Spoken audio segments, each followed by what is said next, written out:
दोस्तों नमस्कार।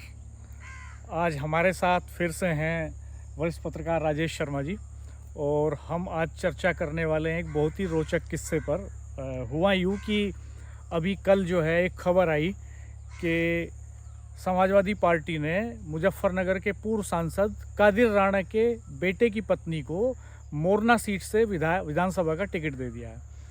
और इसके साथ ही जब हम ये सर्च कर रहे थे कि ये कौन है जिसको टिकट दिया है, सुम्बुल राणा नाम है उनका, तो फिर हम इस नतीजे पर पहुँचे कि ये तो बीएसपी के सीनियर लीडर मुनकाद अली की बेटी हैं। बाबू मुनकाद अली मेरठ के किठौर कस्बे के रहने वाले हैं, राज्यसभा में रहे हैं, बीएसपी के वेस्टर्न यूपी प्रभारी रहे हैं, बड़े कद्दावर नेता हैं और बहन जी के करीबी माने जाते हैं मायावती जी के। उनकी बेटी है सुम्बुल, और ये कादिर राणा के बेटे से सुम्बुल की जो शादी है वो 2010 में हुई थी। राजेश भाई साहब मैं गलत नहीं हूँ तो 25-26 फरवरी, एग्जैक्ट मुझे ध्यान नहीं आ रहा, 25 या 26 फरवरी की शाम की बात है 2010 की। और मेरठ में वो शादी थी, जेपी रिसोर्ट में, दिल्ली रोड पे। जेपी रिसोर्ट उस समय नया नया बना था और मेरठ के आलिशान वेंकट होल्स में से एक था वो। अब तो उस पर सील लग गई, उसके बाद जो है फिर वो गड़बड़ हो गया सारा मामला, लेकिन वो शहर का सबसे शानदार एक रिसोर्ट था। और रात में, आप उस समय अमर उजाला में थे और मैं उस समय हिंदुस्तान अखबार में कवर करता था, तो रात में मैं गया था वहाँ पे।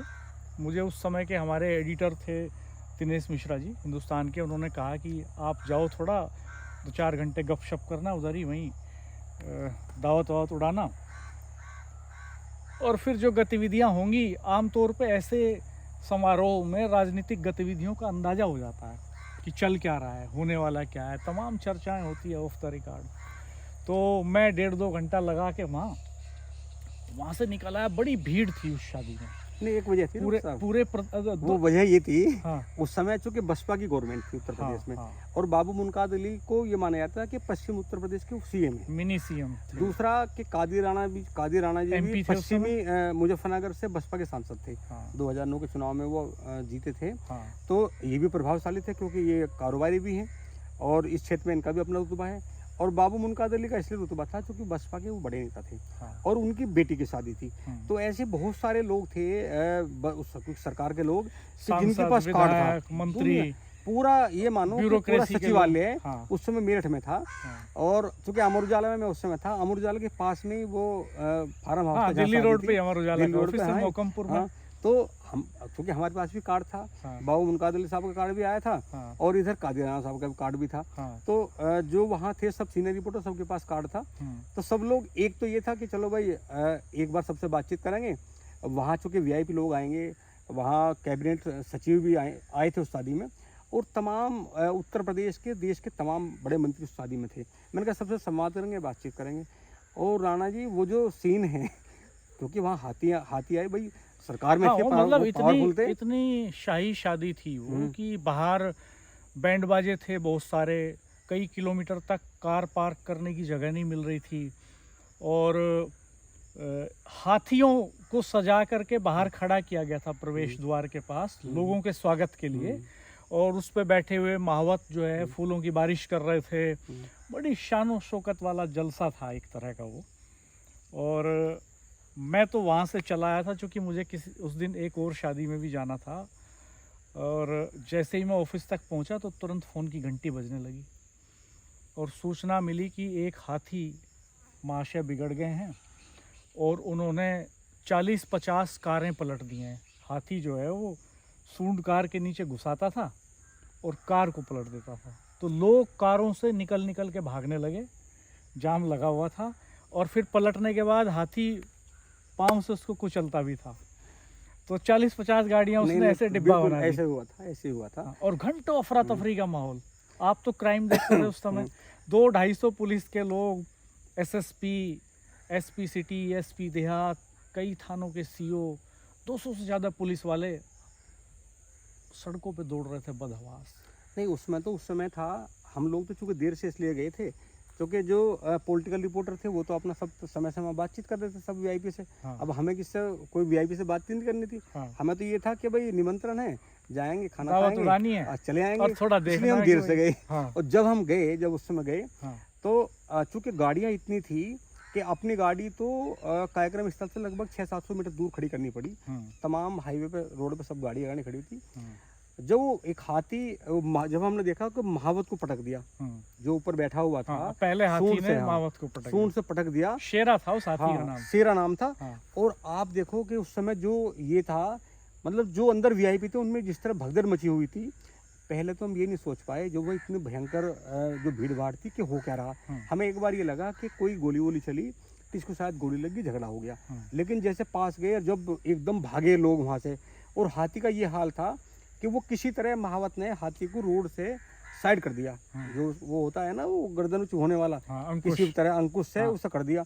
और जहाँ हाथी खड़ा हो गया, मुझे लगता है कि ऐसे तो 10-15 लोग थे, 10-15 के ज़्यादा लोग तो वो होंगे जो भगदड़ में गिर पड़े होंगे और जिनके सिर फूट गए थे। और हाथी जहाँ खड़ा हुआ, क्योंकि उस समय बड़ी संख्या में पुलिस पहुँचती वहाँ, जब हाथी बिगड़ा तो वन विभाग को बुलाया गया। वन विभाग के लोग जब तक आए, तब तक मुझे लग रहा है 40-50 गाड़ियाँ, जो गाड़ी जिस कंडीशन में थी, हाथी इस तरह बिगड़ा कि उसने पूरा कोहराम मचाया, पूरी भगदड़ मच गई।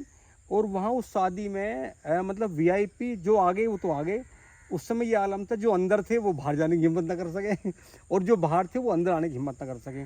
और पूरे लगभग 2 दिन तक उस हाथी को वन विभाग की टीम ने रखा अपनी निगरानी में। वो मुझे लगता है फिर वो हाथी जो है ना, दिल्ली रोड से अंदर से निकलते हुए पूठा की तरफ से, और वो पहुंच गया NH-58 के बाईपास पे। अब पूरा पुलिस फोर्स, वन विभाग, प्रशासन की मशीनरी उसे दिल्ली रोड पे तलाश कर रही थी, और वो वहाँ घुस गया था एक ढाबे के अंदर।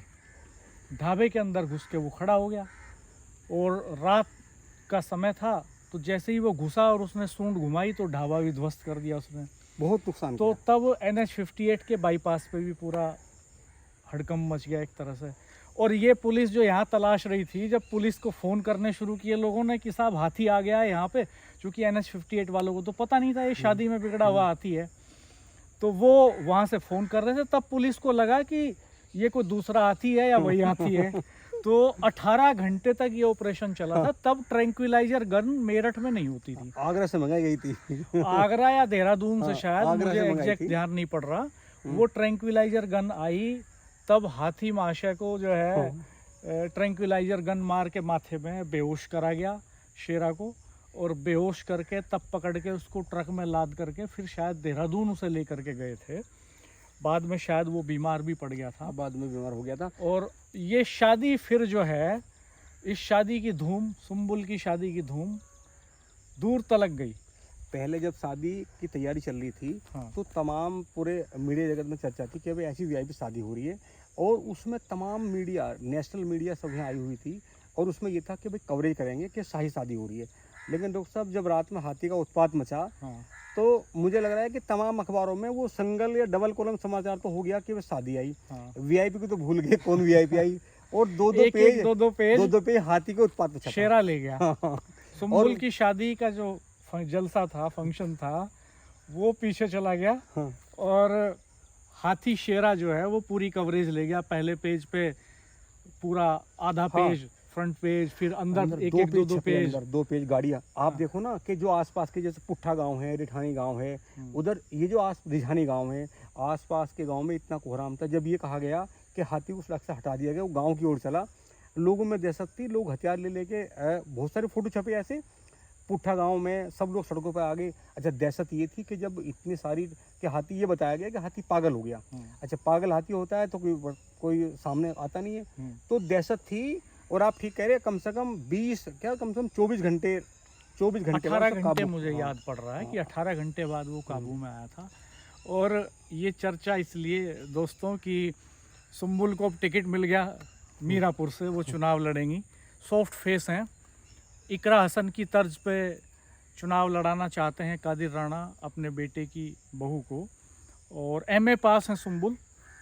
लेकिन एक ख़ास बात हो रहा है राजेश भाई साहब कि सुम्बुल के लिए यहाँ भी हाथी की जो चाल है वो सुम्बुल का मुस्तकबिल तय करेगी। हाथी उनकी शादी में बिगड़ गया था, वो बड़ी खबर बनी थी, लेकिन यहाँ हाथी की चाल कैसी रहेगी इससे उनका मुस्तकबिल तय होने वाला है। वो राजनीतिक जो सफर है, जो हाँ, सीढ़ी है, हाँ, वो विधानसभा में जाएंगी या नहीं जाएंगी, ये हाथी तय करेगा। हाँ। यानी हाथी बसपा का सिंबल है। बसपा का कैंडिडेचर, बसपा ने चूंकि कैंडिडेट तो डिक्लेयर कर दिया है यहाँ पे मीरापुर सीट में, और गठबंधन में बीजेपी के साथ आरएलडी का गठबंधन है, तो ये सीट आरएलडी के खाते में है। और बीएसपी ने भी मुस्लिम कैंडिडेट को टिकट दे दिया है। दूसरी तरफ आज़ाद समाज पार्टी के चंद्रशेखर हैं, तो उन्होंने भी एक मुस्लिम कैंडिडेट को उतारने की तैयारी कर रखी है पूरी। तो ऐसे में अगर 3 मुस्लिम कैंडिडेट हो जाते हैं तो सुम्बुल के लिए मुश्किल होगी। और अगर हाथी की चाल बदल जाती है, हाथी ढाई चाल चल देता है, अगर आमतौर पे हाथी ढाई चाल चलता नहीं है, लेकिन अगर हाथी ढाई चाल चल देता है तो सुम्बुल की किस्मत चौंक भी सकती है। आप देखो ना, जब वो गृहस्थ आश्रम से चलती है, हाँ, तो जहाँ एक और पूरी चकाचौंध के बीच में वो फंक्शन मतलब मनाया गया, तो वहाँ भी हाथी का एक कोहराम था। हाँ। और हाथी ने तो तमाम चकाचौंध को मतलब दबा दिया और हाथी आगे रहा। हाँ। अब देखना ये है कि ये राजनीतिक सफर है, हाँ। ये राजनीतिक सीढ़ी है। हाँ। यहाँ हाथी कितना मतलब रास्ता रोकेगा या रास्ता देगा। अब एक बात और देखने वाली है कि बाबू मुनकाद अली पश्चिमी यूपी के बड़े नेता हैं बीएसपी के, और उनकी बेटी समाजवादी पार्टी के टिकट पे चुनाव लड़ रही है मीरापुर से। तो उनके सामने भी एक धर्म संकट वाली स्थिति है। क्या बाबू मुनकाद अली बीएसपी के कैंडिडेट के प्रचार में आएंगे कि नहीं आएंगे, क्या करेंगे? हाँ डॉक्टर साहब, धर्म संकट तो है उनके लिए। पहले पार्टी है, बाद में बेटी है। लेकिन बसपा के बारे में ये ऐसा हमेशा होता है, जब चुनाव का दौर आता है तो जो चुनाव से पहले घोषित होता है वो प्रत्याशी दूसरा होता है, और चुनाव के पास जब नामांकन होता है तो तब दूसरा प्रत्याशी होता है। तो ऐसा भी हो सकता है, संभव भी हो सकता है कि बीएसपी का कैंडिडेट बदल जाए चुनाव आते आते, नॉमिनेशन कोई और फाइल कर दे। तो क्या ऐसा ना डॉक्टर साहब, जो बसपा है, बसपा में बहन जी तो बैठी है, जो बहन जी के सिप पे चला रहे हैं ना, वो तय करते हैं। हाँ। अच्छा, उन्हें बहुत ज़्यादा ये नहीं होता कि भाई फला विधानसभा में क्या हो रहा है, हाँ। समीकरण कैसा है। आज ये जो लोग तय करते हैं, हो सकता है कि बहन जी को ये पता ही ना हो, अभी फ्रेम से बाहर हो रहे, अभी यही ना पता हो बहन जी को। ठीक है, अभी बहन जी को यही ना पता हो कि जो वहाँ उम्मीदवार है वो उनके पूर्व सांसद की बेटी है। नहीं, ऐसा तो नहीं होगा। वो बहन जी को पता तो चल ही गया होगा, क्योंकि अब ये तो कल से पब्लिक डोमेन में है सारी बातें।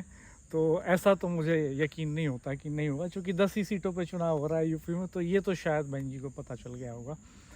खैर, देखते हैं क्या होता है। सुम्बुल का मुस्तकबिल हाथी कैसे लिखता है ये हम और आप देखेंगे। दोस्तों, आप कमेंट बॉक्स में बताइएगा कि आपको ये वीडियो कैसा लगा, और आपके जहन में ये जो घटनाक्रम है, आप में से बहुत सारे मित्रों ने इसको हो सकता है देखा हो सकता है अखबारों में पढ़ा हो सकता है टीवी पे देखा हो। उस समय टीवी पे भी ये खबर चली थी। यूट्यूब का ज़माना तो उस समय बहुत नहीं था, पॉपुलर नहीं था।